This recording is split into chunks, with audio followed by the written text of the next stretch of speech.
The Tiger Rising, Chapter 18. Rob was sweeping the cement walkway in front of the Kentucky Star rooms when Beauchamp pulled up in his red Jeep and honked the horn. "Hey there!" he hollered.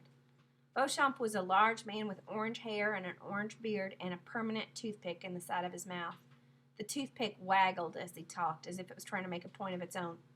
"We got you on the payroll now, too?" Beauchamp shouted. "No, sir," said Rob. "All right," hooted Beauchamp. He hopped out of the Jeep. "Got you working for free. That's what I like to hear." "Yes, sir," said Rob. "Ain't you supposed to be in school? Or you done graduated already?" The gold chains buried deep in Beauchamp's orange chest hair winked at Rob. "I'm sick," said Rob.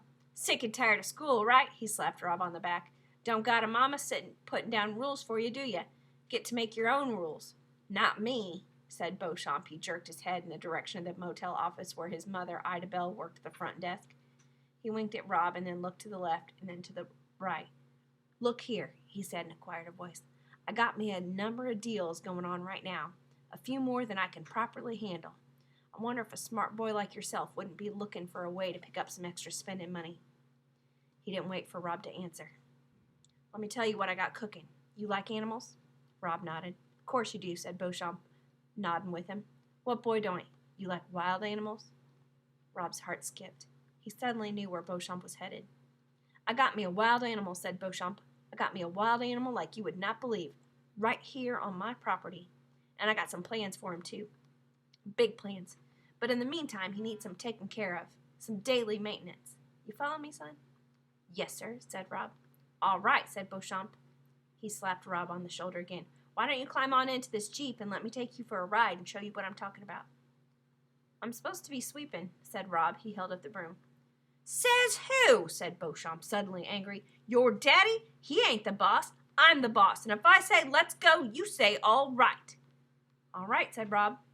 He looked over his shoulder, wishing fervently that Willie May or his father would appear to save him from Beauchamp, knowing at the same time he could not be saved, that he was on his own. "Good," said Beauchamp. "Climb on up." Rob climbed into the passenger seat. There was a big brown grocery bag at his feet. "Go on and put that in the back," said Beauchamp as he swung into the driver's seat. The bag was heavy, and it stunk.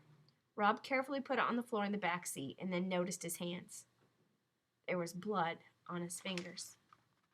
"That's just from the meat," said Beauchamp. "It won't hurt you none." He cranked the engine. It roared to life, and they went tearing around behind the Kentucky Star and into the woods. Beauchamp drove like he was crazy. He gunned for the trees and then swerved away from them at the last minute, whooping and hollering the whole time. "You ain't gonna believe what I got to show you," Beauchamp hollered at him. "No, sir," said Rob weakly. "What?" Beauchamp shouted. "No, sir," Rob shouted back. "I ain't gonna believe it." But he did believe it. He believed it with all his heart.